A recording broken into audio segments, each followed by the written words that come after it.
ਰੱਬ ਐਵੇਂ ਹੈ ਵੱਡਾ ਉਹਨੂੰ ਮਿਲਿਆ ਹੀ ਨਹੀਂ ਹੈ। ਜਿਹਨੂੰ ਮਿਲ ਗਿਆ ਉਹ ਚੁੱਪ ਹੋ ਗਿਆ। ਉਹ ਫਿਰ ਵੇਖ ਕੇ ਹੀ ਬੋਲਦਾ ਵੀ ਇਹਨੂੰ ਗੱਲ ਮੈਂ ਕਹਿਣੀ ਹੈ, ਇਹਦੇ ਅੰਦਰ ਟਿਕਣੀ ਵੀ ਹੈ ਕਿ ਨਹੀਂ ਟਿਕਣੀ ਹੈ, ਦੇਖ ਚਲੋ ਪਤਾ। ਫਿਰ ਉਸੇ ਹਿਸਾਬ ਦੀ ਉਹਨੂੰ ਸਲਾਹ ਵੀ ਦੇਗਾ ਵੀ ਐਸਾ ਕੰਮ ਕਰ ਤੂੰ ਕਰ। ਇਸ ਕਰਕੇ ਮਹਾਰਾਜ ਜੀ ਸੱਚੇ ਪਾਤਸ਼ਾਹ ਰਾਜੇ ਨੂੰ ਵੇਖਿਆ ਪਰਖਿਆ, ਵੇਖ ਕੇ ਪਰਖ ਕੇ ਉਹਨੂੰ ਸਾਰੀ ਚੀਜ਼ ਦੱਸਣਾ ਚਾਹੁੰਦੇ ਹਨ। ਕਹਿ ਨਾ ਸਕੈ ਅਚਰਜ ਹੀ ਗਾਥਾ, ਕਿਆ ਇਹ ਭਇਓ ਆਜ ਮਮ ਸਾਥਾ। ਮਨ ਦੇ ਵਿੱਚ ਅਚਰਜ ਆਇਆ, ਕਹਿੰਦੇ ਇਹ ਮੇਰੇ ਨਾਲ ਕੀ ਵਾਪਰੀ ਹੈ, ਐਸੀ ਗਾਥਾ ਮੇਰੇ ਨਾਲ ਕਿਉਂ ਵਾਪਰੀ ਹੈ। ਚਿਤਵਤ ਕੇ ਚਿਤ ਮਹਿ ਇਮ ਆਈ, ਸਕਲ ਬਤਾਵਹਿ ਗੁਰੂ ਗੋਸਾਈ। ਸੋਚਦਿਆਂ ਸੋਚਦਿਆਂ ਮਨ ਵਿੱਚ ਆਇਆ ਕਿਉਂ ਨਾ ਇਹ ਵਾਲੀ ਗੱਲ ਮੈਂ ਗੁਰੂ ਸਾਹਿਬ ਨੂੰ ਦੱਸਾਂ, ਕੋਈ ਇਹਦਾ ਹੱਲ ਦੱਸਣਗੇ।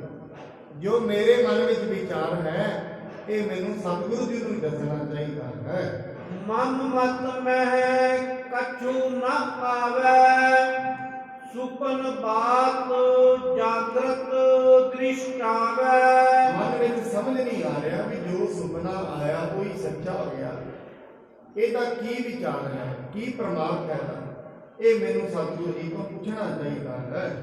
ਨਿਜ ਥਲ ਖਾਨ ਪਾਨ ਕੋ ਕਰਕੈ, ਸੁਪਤੇ ਸਭ ਸ਼ਰਮ ਕੋ ਪਰ ਹਰਕੈ। ਸ਼ਾਮ ਨੂੰ ਇਵੇਂ ਸੋਚਦਿਆਂ ਸੋਚਦਿਆਂ ਇਸ਼ਨਾਨ ਕੀਤਾ, ਇਸ਼ਨਾਨ ਪਾਣੀ ਕਰਕੇ ਰਾਜਾ ਸੋ ਗਿਆ ਹੈ। ਭਈ ਪ੍ਰਾਤ ਕਰ ਤਨ ਇਸਨਾਨ, ਸੋਚਤ ਚਿਤ ਮੈਂ ਨ੍ਰਿਪਤ ਮਹਾਨ। ਇਸ ਤਰ੍ਹਾਂ ਸੋਚਦਿਆਂ ਸੋਚਦਿਆਂ ਸਵੇਰ ਹੋ ਗਈ। ਰਾਜਾ ਇਸ਼ਨਾਨ ਕਰਕੇ ਸਤਿਗੁਰੂ ਜੀ ਦੇ ਕੋਲ ਆਉਣਾ ਕੀਤਾ ਹੈ।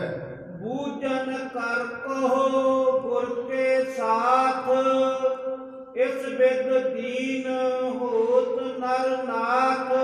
ਕਹਿੰਦੇ ਗੁਰੂ ਜੀ ਪਾਸੋਂ ਪੁੱਛਦਾ ਹਾਂ, ਰਾਜਾ ਇਵੇਂ ਕਰਕੇ ਸਤਿਗੁਰੂ ਜੀ ਦੇ ਅੱਗੇ ਦੀਨ ਹੋ ਗਿਆ ਹੈ। ਵਸਤਰ ਸ਼ਸਤਰ ਤਨ ਪਹਿਰੇ ਸਾਰੇ, ਸਚਵ ਸੁਪਟ ਆਪਣੇ ਸੰਗ ਧਾਰੇ। ਸਵੇਰੇ ਰਾਜਾ ਤਿਆਰ ਹੋਇਆ, ਵਸਤਰ ਪਾਏ, ਕੱਪੜੇ ਪਾਏ, ਨਾਲ ਸੈਨਿਕਾਂ ਨੂੰ ਲੈ ਕੇ ਚੱਲ ਪਿਆ ਹੈ। ਸਨੈ ਸਨੈ ਪਾਇਨ ਸੋ ਗਇਓ, ਜਾਏ ਦਰਸ ਸ੍ਰੀ ਗੁਰ ਕੋ ਕਯੋ। ਹੌਲੀ ਹੌਲੀ ਚੱਲਦਾ ਚੱਲਦਾ ਜਾ ਕੇ ਗੁਰੂ ਸਾਹਿਬ ਦੇ ਦਰਸ਼ਨ ਪ੍ਰਾਪਤ ਕੀਤੇ ਹਨ। ਪਦ ਅਰਬਿੰਦ ਬੰਦਨਾ ਧਾਰੀ, ਬੈਠਿਓ ਨ੍ਰਿਪ ਸੋ ਹੋਏ ਅਗਾਰੀ। ਮਹਾਰਾਜ ਜੀ ਨੂੰ ਬੰਦਨਾ ਕਰਕੇ ਨਮਰ ਹੋ ਕੇ ਗੁਰੂ ਸਾਹਿਬ ਜੀ ਦੇ ਸਾਹਮਣੇ ਬੈਠ ਗਿਆ ਹੈ। ਸਾਦਰ ਸ੍ਰੀ ਅਰਜਨ ਕਹਿ ਕਰਕੇ, ਬੂਝਿਓ ਹੇ ਨ੍ਰਿਪ ਚਿੰਤਾ ਧਰ ਕੇ। ਮਹਾਰਾਜ ਜੀ ਨੇ ਐਵੇਂ ਪੁੱਛ ਲਿਆ ਨੂੰ ਪ੍ਰੇਮ ਨਾਲ, ਕਹਿੰਦੇ ਰਾਜਾ ਕਿਉਂ ਮਨ ਦੇ ਵਿੱਚ ਚਿੰਤਾ ਧਾਰੀ ਹੋਈ ਹੈ, ਚਿੰਤਾ ਧਾਰਨ ਕਰਕੇ ਆਪਣੇ ਮਨ ਨੂੰ ਭੰਗ ਕਿਉਂ ਕਰ ਰਹੇ ਹੋ। ਕਿਉ ਮਨ ਭੰਗ ਹੋਏ ਕਰ ਰਹਿਓ, ਉਹ ਕਾਰਨ ਐਸੋ ਕਿਤ ਲਹਿਓ। ਕਿਉਂ ਆਪਣੇ ਮਨ ਨੂੰ ਪਰੇਸ਼ਾਨ ਕੀਤਾ ਹੋਇਆ, ਕੀ ਵਾਪਰ ਗਿਆ ਤੇਰੇ ਨਾਲ ਜ਼ਿੰਦਗੀ 'ਚ ਐਸਾ ਜਿਸ ਦੇ ਕਰਕੇ ਤੇਰੇ ਅੰਦਰ ਪਰੇਸ਼ਾਨੀ ਚੱਲ ਰਹੀ ਹੈ। ਸੁਨ ਨ੍ਰਿਪ ਸਰਦਾ ਕਰ ਅਧਿਕਾਰੀ, ਬੂਝਿਓ ਗੁਰੂ ਜੋ ਮਨ ਭਾਈ। ਐਵੇਂ ਰਾਜੇ ਨੇ ਸ਼ਰਧਾ ਧਾਰਨ ਕਰਕੇ ਕੋਈ ਚੀਜ਼ ਕੁਝ ਨਹੀਂ ਕੀਤੀ ਜਿਹਦੇ ਕਰਕੇ ਉਹਦੇ ਅੰਦਰ ਪਰੇਸ਼ਾਨੀ ਹੈ। ਸੋਚਦਾ ਸਤਿਗੁਰੂ ਜੀ ਨੂੰ ਇਹ ਪਤਾ ਹੋਏਗੀ। ਹਾਥ ਜੋਰ ਬਿਰਤਾਂਤ ਬਖਾਨਾ, ਤੁਮ ਸਮਰੱਥ ਸਰਬੱਗੈ ਮਹਾਨਾ। ਮਹਾਰਾਜ ਜੀ ਨੂੰ ਹੱਥ ਜੋੜ ਕੇ ਕਿਹਾ, ਤੁਸੀਂ ਸਰਬੱਗ ਹੋ, ਮਹਾਨ ਹੋ, ਮੈਨੂੰ ਇਸ ਦੇ ਬਾਰੇ ਦੱਸਣਾ ਕਰੋ। ਗੁਪਤ ਬਿਦਤ ਬਿਰਤੰਤ ਪਛਾਨੋ, ਤੀਨ ਕਾਲ ਮੈਂ ਹੋਏ ਸੋ ਜਾਨੋ।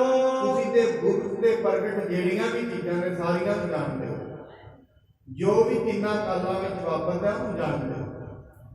ਸਾਧ ਸੰਗਤ ਅਸੀਂ ਕੱਲ ਇੱਕ ਹੋਰ ਵੀ ਗੱਲ ਕੀਤੀ ਸੀ ਆਪਾਂ ਕੱਲ ਗੱਲ ਕਰ ਰਹੇ ਸੀ ਜ਼ਿੰਦਗੀ ਨੂੰ ਅੱਜ ਵਿੱਚ ਜਿਉਣਾ ਚਾਹੀਦਾ, ਕੱਲ ਵਿੱਚ ਨਹੀਂ। ਫਿਰ ਇੱਥੇ ਇੱਕ ਸਵਾਲ ਪੈਦਾ ਹੁੰਦਾ ਹੈ ਕਿ ਕੱਲ ਦੀ ਮਨੁੱਖ ਨੂੰ ਤਿਆਰੀ ਵੀ ਨਹੀਂ ਕਰਨੀ ਚਾਹੀਦੀ। ਇਹ ਨਹੀਂ ਗੱਲ, ਕੱਲ ਦੇ ਵਿੱਚ ਜਿਉਣ ਦਾ ਮਤਲਬ ਇਹ ਨਹੀਂ। ਕੱਲ ਦੇ ਵਿੱਚ ਜਿਉਣ ਦਾ ਮਤਲਬ ਹੈ ਆਸ਼ਾਵਾਂ ਦੇ ਵਿੱਚ ਜਿਉਣਾ। ਮਨ ਨੂੰ ਆਸ਼ਾ ਦੇ ਵਿੱਚ ਇੰਨਾ ਜ਼ਿਆਦਾ ਗਰਕ ਕਰ ਦੇਣਾ, ਮਨੁੱਖ ਆਪਣੇ ਨਿੱਜੀ ਸਰੂਪ ਨੂੰ ਹੀ ਭੁੱਲ ਜਾਏ। ਮਨੁੱਖ ਜਦੋਂ ਆਸ਼ਾਵਾਂ ਦੇ ਵਿੱਚ ਜਿੰਦਾ ਹੈ, ਜਿਵੇਂ ਜਿਵੇਂ ਆਸ਼ਾ ਉਹਦੀ ਜ਼ਿੰਦਗੀ ਵਿੱਚ ਵੱਧਦੀ ਜਾਂਦੀ ਹੈ, ਉਵੇਂ ਉਵੇਂ ਮਨੁੱਖ ਆਪਣੀ ਜ਼ਿੰਦਗੀ ਵਿੱਚ ਪਰੇਸ਼ਾਨ ਹੀ ਹੁੰਦਾ ਜਾਂਦਾ ਹੈ। ਕਿਉਂਕਿ ਦੁੱਖ ਆਸਾ ਵਿੱਚ ਅਤ ਦੁੱਖ ਪੈਣਾ, ਮਨ ਨੂੰ ਚੇਤਨਾ ਹੈ। ਦੁੱਖ ਹੈਗਾ ਹੀ ਆਸ਼ਾ ਦੇ ਵਿੱਚ। ਮਨੁੱਖ ਅੱਜ ਦੇ ਵਿੱਚ ਜਦੋਂ ਜਿਉਂਦਾ ਹੈ, ਉਹ ਸਿਰਫ ਆਪਣਾ ਕਰਮ ਕਰਦਾ ਹੈ, ਔਰ ਕਰਮ ਵੀ ਇਹ ਸੋਚ ਕੇ ਕਰਦਾ ਜਿਹੜਾ ਗੁਰਮੁਖ ਹੋ ਗਿਆ ਵੀ ਇਹ ਜੋ ਹੋ ਰਿਹਾ ਸਭ ਰੱਬ ਦੀ ਰਜ਼ਾ 'ਚ ਹੋ ਰਿਹਾ, ਉਹੀ ਮੇਰੇ ਤੋਂ ਕਰਾਂਗੇ। ਬੜੀ ਡੂੰਘੀ ਤੇ ਗਹਿਰੀ ਗੱਲ ਹੈ। ਇੰਨੀ ਸ਼ੁੱਧੀ ਮਨੁੱਖ ਦਾ ਇਹ ਤੇ ਉਹ ਗੱਲ ਹੈ ਜਦੋਂ ਛੁਟਕਾਰਾ ਹੋ ਜਾਂਦਾ ਹੈ। ਉਹ ਗੱਲ ਹੈ ਜਦੋਂ ਚਿੰਤਾਵਾਂ ਲੈ ਜਾਂਦੀਆਂ, ਉਦੋਂ ਦੀ ਅਵਸਥਾ ਹੈ। ਇਹ ਪਹਿਲੀ ਅਵਸਥਾ ਦੀ ਗੱਲ ਨਹੀਂ ਹੈ। ਅੱਜ ਦੇ ਵਿੱਚ ਜਿਉਣਾ, ਅੱਜ ਦੇ ਵਿੱਚ ਜਿਉਣਾ ਸੰਤ ਦਾ ਜਿਉਣਾ ਹੁੰਦਾ ਹੈ, ਆਮ ਮਨੁੱਖ ਦਾ ਨਹੀਂ ਹੁੰਦਾ। ਭਾਵ ਅੱਜ ਦੇ ਵਿੱਚ ਜਿਉਣਾ ਕਰਮ ਮੈਂ ਕਰਨੇ ਨੇ। ਠੀਕ ਹੈ, ਇਹਨਾਂ ਕਰਮਾਂ ਤੋਂ ਉਹਨੂੰ ਲੱਗਦਾ ਇਹ ਮੈਨੂੰ ਫਾਇਦੇ ਹੋਣਗੇ, ਉਹ ਵੀ ਪਤਾ ਨਹੀਂ, ਪਰ ਇਹ ਹੋਣਗੇ ਹੀ ਹੋਣਗੇ। ਇਹਦੇ ਵਿੱਚ ਜਿਉਣਾ, ਇਹਨੂੰ ਆਸ਼ਾ ਕਹਿੰਦਾ। ਇਹ ਹੋਣਗੇ ਹੀ ਹੋਣਗੇ, ਮੈਂ ਇਹ ਲੈ ਕੇ ਹਟਣੇ, ਮੈਂ ਇਹ ਕਰਕੇ ਹੀ ਹਟਾਂਗਾ, ਐਵੇਂ ਕਰਨਾ ਹੈ। ਇਹ ਸਮਝ ਲੈਣਾ ਮਨੁੱਖ ਦੀ ਮੂੜਤਾ ਤੇ ਮੂਰਖਤਾ ਹੈ। ਕਿਉਂਕਿ ਜੋ ਕੁਝ ਉਹ ਸੋਚਦਾ ਹੈ ਸदैव ਉਵੇਂ ਨਹੀਂ ਹੁੰਦਾ। ਕਿਉਂ?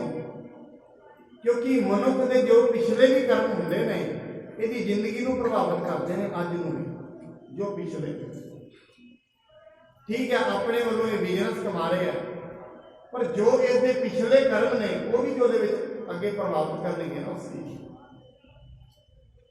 ਇਸ ਕਰਕੇ ਜੈਸੇ ਰਿਜ਼ਲਟ ਅਸੀਂ ਚਾਹੁੰਦੇ ਹਾਂ, ਐਸੇ ਜ਼ਿੰਦਗੀ ਵਿੱਚ 100% ਨਹੀਂ ਆਉਂਦੇ। ਇਹਦਾ ਮਤਲਬ ਇਹ ਨਹੀਂ ਹੈ ਫਿਰ ਜੇ ਆਉਣੇ ਨਹੀਂ, ਪਹਿਲਾਂ ਹੀ ਮਨ ਵਿੱਚ ਸੋਚ ਰਿਹਾ ਆਉਣਾ ਤਾਂ ਕੁਝ ਹੈ ਨਹੀਂ ਹੈ, ਇਹ ਵੀ ਨਕਾਰਾਤਮਕਤਾ ਹੈ। ਐਵੇਂ ਵੀ ਨਹੀਂ ਹੋਣਾ। ਜਿਹੜਾ ਮਨੁੱਖ ਇਵੇਂ ਜਿਉਂਦਾ ਹੈ, ਮੈਂ ਕੱਲ ਵੀ ਰਾਤ ਨੂੰ ਬੇਨਤੀ ਕਰ ਰਿਹਾ ਸਾਧ ਸੰਗਤ, ਆਪਣੇ ਬਾਰੇ, ਸਾਡੇ ਬਾਰੇ ਸਭ ਤੋਂ ਮਾੜਾ ਜੇ ਕੋਈ ਸੋਚਦਾ ਹੈ ਤੇ ਉਹ ਅਸੀਂ ਸੋਚਦੇ ਹਾਂ। ਆਪਣੇ ਬਾਰੇ ਸਭ ਤੋਂ ਮਾੜਾ ਜੇ ਕੋਈ ਸੋਚਦਾ ਹੈ ਉਹ ਅਸੀਂ ਹੀ ਹਾਂ। ਕੋਈ ਵੀ ਚੀਜ਼ ਅਸੀਂ ਵੇਖ ਰਹੇ ਹਾਂ ਆਪਣੇ ਫਿਊਚਰ ਦੇ ਵਿੱਚ ਆਉਣ ਵਾਲੀ, ਪਤਾ ਨਹੀਂ ਮੇਰੇ ਨਾਲ ਐਵੇਂ ਚੰਗਾ ਹੋਣਾ ਹੈ ਕਿ ਨਹੀਂ ਹੋਣਾ। ਕਿਸੇ ਨੇ ਨਹੀਂ ਕਿਹਾ, ਆਪਣੇ ਆਪ ਹੀ ਮਨੁੱਖ ਦੀ ਆਦਤ ਹੀ ਹੈ ਹਮੇਸ਼ਾ ਨਕਾਰਾਤਮਕ ਸੋਚਣਾ। ਇਹੀ ਆਪਣੇ ਬਾਰੇ ਸਭ ਤੋਂ ਮਾੜਾ ਸੋਚਦਾ, ਹੋਰ ਕੋਈ ਨਹੀਂ ਸੋਚਦਾ। ਮਨੁੱਖ ਦੇ ਬਾਰੇ ਮਾੜਾ ਜੇ ਸਭ ਤੋਂ ਜ਼ਿਆਦਾ ਕੋਈ ਸੋਚਦਾ, ਇਹ ਆਪਣੇ ਆਪ ਹੀ ਸੋਚਦਾ। ਕੋਈ ਵੀ ਕੰਮ ਆਰੰਭ ਕਰੇਗਾ, ਪਤਾ ਨਹੀਂ ਸਿਰੇ ਚੜ੍ਹਨਾ ਹੈ ਕਿ ਨਹੀਂ ਚੜ੍ਹਨਾ। ਜਦੋਂ ਮਨ ਦੇ ਵਿੱਚ ਪਹਿਲਾਂ ਹੀ ਦੁਬਿਧਾ ਹੈ, ਪਹਿਲਾਂ ਹੀ ਪਰੇਸ਼ਾਨੀ ਹੈ, ਫਿਰ ਕੰਮ ਚੜ੍ਹਨਾ ਵੀ ਕਿਵੇਂ। ਇਸ ਕਰਕੇ ਕੱਲ ਦੇ ਵਿੱਚ ਜਿਉਣ ਦਾ ਮਤਲਬ ਹੈ ਐਸੀਆਂ ਆਸ਼ਾਵਾਂ ਵਿੱਚ ਜਿਉਣਾ, ਬਹੁਤ ਤਕੜੀਆਂ ਇੱਛਾਵਾਂ ਵਿੱਚ ਜਿਉਣਾ।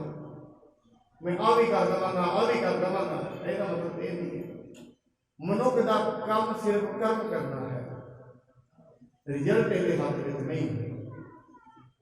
ਕਿਉਂਕਿ ਜੇ ਰਿਜ਼ਲਟ ਮਨੁੱਖਾਂ ਦੇ ਹੱਥ ਵਿੱਚ ਹੋ ਜਾਣ, ਫਿਰ ਇਹ ਦੁਨੀਆ ਐਵੇਂ ਦੀ ਨਹੀਂ ਹੋਣੀ। ਇਹ ਦੁਨੀਆ ਦਾ ਰੂਪ ਕੁਝ ਹੋਰ ਹੋ ਜਾਏਗਾ। ਇਹ ਦੁਨੀਆ ਐਸੀ ਨਹੀਂ ਹੋਏਗੀ। ਮਨੁੱਖ ਦੇ ਹੱਥ ਵਿੱਚ ਕਰਮ ਨੇ, ਤੇ ਜਿਵੇਂ ਜਿਵੇਂ ਇਹਦੇ ਪਿਛਲੇ ਕਰਮ ਨੇ, ਉਵੇਂ ਉਵੇਂ ਮਨੁੱਖ ਜ਼ਿੰਦਗੀ ਵਿੱਚ ਕਰਮ ਵੀ ਕਰੀ ਜਾਂਦਾ ਹੈ। ਭਇਓ ਮੋਹੇ ਮਨ ਅਧਿਕ ਸੰਦੇਹੂ, ਤੁਮ ਬਿਨ ਅਪਰ ਮਿਟਾਏ ਨਾ ਦੇਹੂ। ਕਹਿੰਦਾ ਮਹਾਰਾਜ ਮੇਰੇ ਮਨ ਵਿੱਚ ਸ਼ੰਕਾ ਪੈਦਾ ਹੋ ਗਈ ਹੈ ਤੇ ਮੈਨੂੰ ਪਤਾ ਹੈ ਤੁਹਾਡੇ ਤੋਂ ਬਿਨਾਂ ਮੇਰਾ ਕੋਈ ਸ਼ੰਕਾ ਨਹੀਂ ਮਿਟਾ ਸਕਦਾ ਹੈ।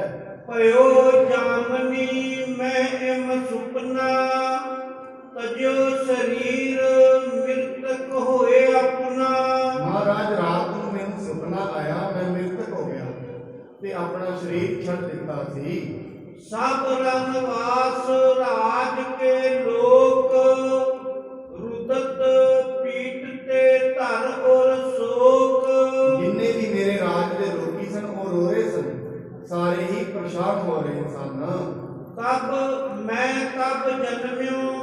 ਚੰਡਾਲ ਤੈ ਹੋਇਓ ਪਰਵਾਰ ਵਿਸਾਲ। ਫਿਰ ਮੇਰਾ ਜਨਮ ਇਹ ਐਸੇ ਘਰ ਵਿੱਚ ਹੋ ਗਿਆ ਜਿੱਥੇ ਸਾਰਾ ਦਿਨ ਕਾਹਲਾ ਹੀ ਕਲੇਸ਼ ਚੱਲਦਾ ਸੀ, ਤੇ ਉੱਥੇ ਮੇਰਾ ਪਰਿਵਾਰ ਵੀ ਬੜਾ ਵੱਡਾ ਹੋ ਗਿਆ ਹੈ। ਭੋਗ ਆਰਬਲਾ ਤਨ ਕੀ ਤਹਾਂ ਭਇਓ ਮ੍ਰਿਤਕ ਮੈਂ ਸੰਕਟ ਮਹਾ। ਇਹਨੇ ਮਹਾਰਾਜ ਉਸ ਤੋਂ ਬਾਅਦ ਉੱਥੇ ਵੀ ਮ੍ਰਿਤੀ ਹੋ ਗਈ। ਉਸ ਤੋਂ ਬਾਅਦ ਮੈਨੂੰ ਬੜਾ ਭਾਰੀ ਸੰਕਟ ਲੱਗਿਆ ਹੈ। ਔਰ ਹੋਤ ਜਬ ਗਏ ਅਖੇਰ ਤਹ ਚੰਡਾਲਨ ਲੀਨ ਸੁਕੇਰ। ਜਦੋਂ ਸਵੇਰ ਹੋਈ ਮੈਂ ਸ਼ਿਕਾਰ ਖੇਡਣ ਗਿਆ, ਉੱਥੇ ਕੀ ਵੇਖਿਆ, ਉਹੀ ਪਰਿਵਾਰ ਸਾਰਾ ਆ ਕੇ ਉਹਨੇ ਮੈਨੂੰ ਘੇਰ ਲਿਆ ਹੈ। ਜੋ ਸੁਪਨੇ ਮਹਿ ਭਾ ਪਰਵਾਰੇ ਤੈਸੇ ਰੂਪ ਸਮੂਹ ਨਿਹਾਰੇ। ਜਿਹੋ ਜਿਹਾ ਮੈਂ ਸੁਪਨੇ ਦੇ ਵਿੱਚ ਚੀਜ਼ ਵੇਖੀ, ਉਹੀ ਜਿਹੜੀ ਚੀਜ਼ ਹੈ ਮੈਨੂੰ ਜਾਗਦਿਆਂ ਵੀ ਵਾਪਰ ਗਈ ਹੈ। ਤਾਰਾ ਸੁਤ ਉਤਰੀ ਜੇ ਭਈ ਕਰ ਚਿਨਾਰ ਮੈਂ ਦੇਖ ਸੋ ਲਈ। ਜਿਹੜੇ ਮੇਰੇ ਸੁਪਨੇ ਵਿੱਚ ਪੁੱਤਰ ਸੀ, ਪਤਨੀ ਸੀ, ਉਹਨਾਂ ਨੂੰ ਮੈਂ ਆਪਣੀ ਅਸਲੀ ਜ਼ਿੰਦਗੀ ਵਿੱਚ ਵੀ ਵੇਖ ਲਿਆ ਸੀ। ਤਿਨਹੁ ਪਛਾਨ ਮੋਹਿ ਕੋ ਲੀਨਾ ਦੇਖਿਓ ਤੁਮ ਝਗੜਾ ਸੋ ਕੀਨਾ। ਮਹਾਰਾਜ ਉਹਨਾਂ ਨੇ ਮੈਨੂੰ ਪਛਾਣ ਲਿਆ ਤੇ ਤੁਸੀਂ ਵੇਖਿਆ ਹੀ ਹੈ ਕਿਵੇਂ ਉਹਨਾਂ ਨੇ ਮੇਰੇ ਨਾਲ ਝਗੜਾ ਕੀਤਾ ਹੈ। ਇਹ ਸਗਰ ਬਿਰਤੰਤ ਜੋ ਹੋਵਾ ਇਹ ਸਾਚ ਕੈ ਝੂਠੋ ਜੋਵਾ। ਮਹਾਰਾਜ ਇਹ ਸਾਰਾ ਕੁਝ ਜਿਹੜੇ ਮੇਰੇ ਨਾਲ ਵਾਪਰਿਆ ਹੈ, ਇਹ ਸੱਚ ਸੀ ਜਾਂ ਝੂਠ ਸੀ, ਇਹਦੇ ਬਾਰੇ ਤੁਸੀਂ ਮੈਨੂੰ ਦੱਸਣਾ ਕਰੋ। ਮਮ ਮਨ ਨਿਸ਼ਚੈ ਆਏ ਨ ਕੋਈ ਯਾ ਤੇ ਚਿੰਤਾ ਚਿਤ ਵੱਡ ਹੋਈ। ਮੇਰੇ ਮਨ ਵਿੱਚ ਕੋਈ ਵੀ ਨਿਸ਼ਚਾ ਨਹੀਂ ਆ ਰਿਹਾ ਵੀ ਇਹ ਸੱਚ ਹੈ ਕਿ ਝੂਠ ਹੈ, ਤਾਂ ਹੀ ਕਰਕੇ ਮੇਰੇ ਮਨ ਵਿੱਚ ਚਿੰਤਾ ਹੈ। ਤੁਸੀਂ ਮੈਨੂੰ ਦੱਸਣਾ ਕਰੋ। ਕਿਰਪਾ ਕਰੋ ਇਹੋ ਸਰਬ ਵਰਤਾਵੋ ਕਿਆ ਅਚਰਜ ਹੋਇਓ ਸਮਝਾਵੋ। ਕਹਿੰਦੇ ਇਸ ਕਰਕੇ ਮੈਨੂੰ ਚੰਗੀ ਤਰ੍ਹਾਂ ਦੱਸੋ ਵੀ ਇਹ ਕੀ ਹੋਇਆ, ਸਾਰਾ ਕੁਝ ਦੱਸੋ। ਸ਼ਾਸਨ ਅਸਲ ਵਿੱਚ ਸੁਪਨੇ ਵਿੱਚ ਇਹ ਚੀਜ਼ਾਂ ਹੋ ਜਾਂਦੀਆਂ ਨੇ। ਚਲੋ ਹੋਰਾਂ ਦੀ ਤੇ ਗੱਲ ਦੂਰ ਹੈ, ਦਾਸ ਦੇ ਨਾਲ ਇੱਕ ਚੀਜ਼ ਇਹ ਅਕਸਰ ਇੱਕ ਵਾਰੀ ਵਾਪਰ ਗਈ। ਕੋਈ ਟੈਸਟ ਦਾ ਐਗਜ਼ਾਮ ਸੀ, ਬੜੀ ਤਿਆਰੀ ਹੋ ਸੀ, ਸਭ ਕੁਝ ਕੀਤਾ। ਕਰਨ ਤੋਂ ਬਾਅਦ ਸਵੇਰੇ ਹੀ ਜਿਵੇਂ ਸੁਪਨਾ ਆਇਆ, ਉਹਦੇ ਵਿੱਚ ਕੋਈ ਮੈਨੂੰ ਆ ਕੇ ਕਹਿ ਰਿਹਾ ਵੀ ਇਹ ਕੰਮ ਖਰਾਬ ਹੋ ਗਿਆ। ਸਾਰੀ ਤਿਆਰੀ ਹਰੇਕ ਦੀ, ਉਹਨੇ ਆ ਕੇ ਕਿਹਾ ਵੀ ਕੰਮ ਖਰਾਬ ਹੋ ਗਿਆ, ਇਹ ਕੰਮ ਆਪਣਾ ਨਹੀਂ। ਕਹਿੰਦੇ ਕਿਉਂ? ਕਹਿੰਦੇ ਜੋ ਤੂੰ ਵਾਅਦਾ ਕੀਤਾ ਸੀ ਉੱਥੇ ਆਇਆ ਨਹੀਂ। ਸਵੇਰੇ ਜਿਵੇਂ ਜਾਗ ਖੁੱਲੀ ਵੇਖਿਆ ਨਹੀਂ ਇਹ ਤਾਂ ਸੁਪਨਾ ਹੈ। ਉਸ ਤੋਂ ਬਾਅਦ ਉਸੇ ਦਿਨ ਰਿਜ਼ਲਟ ਵੀ ਆ ਗਿਆ। ਜਿਹੜੀ ਆਸ਼ਾ ਸੀ ਉਹਦੇ ਬਿਲਕੁਲ ਵਿਪਰੀਤ, ਬਿਲਕੁਲ ਉਲਟ। ਹੁਣ ਜੋ ਸੁਪਨੇ ਵਿੱਚ ਆਇਆ ਮੈਂ ਉਹਨੂੰ ਵੀ ਜਾ ਕੇ ਮਿਲਿਆ। ਉਸਨੇ ਫਿਰ ਇਹੀ ਦੱਸਣਾ ਕੀਤਾ ਹੈ, ਕਹਿੰਦੇ ਜੋ ਤੁਹਾਡਾ ਵਾਅਦਾ ਸੀ ਸਤਿਗੁਰੂ ਦੇ ਨਾਲ, ਉਹ ਵਾਅਦੇ ਤੇ ਤੁਸੀਂ ਪੂਰੇ ਨਹੀਂ ਕਰੇ। ਇਸ ਕਰਕੇ ਇਹਨਾਂ ਚੀਜ਼ਾਂ ਨੂੰ ਅਸੀਂ ਗਲਤ ਨਹੀਂ ਠਹਿਰਾ ਸਕਦੇ। ਅਕਸਰ ਹੁੰਦੀਆਂ ਨੇ ਮਨੁੱਖ ਦੀ ਤੇ ਜ਼ਿੰਦਗੀ ਵਿੱਚ ਹੋ ਸਕਦਾ ਹੈ ਸੁਪਨੇ ਵਿੱਚ ਉਹ ਦੁੱਖ ਅੱਧਾ ਹੋ ਗਿਆ, ਘਟ ਗਿਆ। ਹੁਣ ਇਹ ਗੱਲ ਰਾਜਾ ਸਤਿਗੁਰੂ ਜੀ ਤੋਂ ਬਾਰ-ਬਾਰ ਪੁੱਛਣਾ, ਮੇਰੀ ਜ਼ਿੰਦਗੀ ਵਿੱਚ ਇਹ ਚੀਜ਼ ਜੇ ਵਾਪਰੀ ਹੈ, ਰਾਜਾ ਕਹਿੰਦਾ ਇਹ ਚੀਜ਼ ਨੂੰ ਤੁਸੀਂ ਕਿਵੇਂ ਸਮਝਦੇ ਹੋ? ਏਮਨ ਰਿਪ ਤੇ ਸੁਣ ਕੈ ਸਭ ਗਾਤ ਕਹਿਤ ਭਏ ਸ੍ਰੀ ਅਰਜਨ ਨਾਥ। ਇਵੇਂ ਰਾਜੇ ਤੋਂ ਸਾਰੀ ਗੱਲ ਸੁਣ ਕੇ ਹੁਣ ਗੁਰੂ ਅਰਜਨ ਸਾਹਿਬ ਜੀ ਬੋਲਣ ਲੱਗੇ, ਮਹਾਰਾਜ ਜੀ ਉਹਨੂੰ ਦੱਸਣ ਲੱਗੇ ਹਨ। ਲਿਖਿਆ ਪ੍ਰਭ ਕੋ ਨਹਿ ਖੋਵਤ ਤਉ ਸਹਾਇਕ ਸਤਿਗੁਰ ਹੋਵਤ। ਮਹਾਰਾਜ ਕਹਿੰਦੇ ਨੇ ਪ੍ਰਭੂ ਦਾ ਲਿਖਿਆ ਤੇ ਕੋਈ ਨਹੀਂ ਮਿਟਾ ਸਕਦਾ। ਜੋ ਉਹਨੇ ਲਿਖ ਦਿੱਤਾ ਉਹ ਅਟਲ ਹੈ। ਕਿਸੇ ਵੀ ਮਨੁੱਖ ਦੇ ਹੱਥ ਵਿੱਚ ਇਹ ਨਹੀਂ ਆ ਰੱਬ ਦੀ ਲਿਖੀ ਨੂੰ ਮੇਟ ਕਰੇ।